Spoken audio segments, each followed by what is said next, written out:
Termites cause billions in damage every year, and your wooden fence could be their next meal. But don't panic. In the next few minutes, we'll show you exactly how to protect it. First, let's check for termite activity.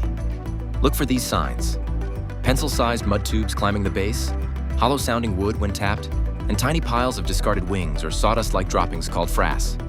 If you spot any of these, termites might already be at work. Termites are drawn to warm, moist environments, especially untreated wood that touches the soil. Overgrown plants and water pooling near the base? That's like rolling out the red carpet for them. Here's how to termite-proof your fence the right way. Pressure-treated wood contains chemicals that termites hate. You can also use naturally resistant wood like cedar or redwood.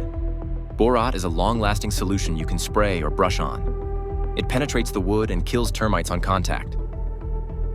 Make sure your fence posts sit on concrete or gravel instead of directly in the ground. This blocks termite access points.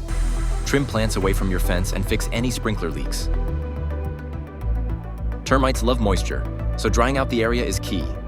Check your fence every few months. Paint or seal the wood to close up cracks that termites could sneak through. If you've already spotted termite damage, don't wait. Replacing infected sections and applying treatment can prevent the infestation from spreading further. And if you're unsure, get a professional inspection. Protect your fence before termites move in. Call the experts at Ka-On Fence Inc. for termite-resistant installation, or visit our website at kaonfenceinc.com.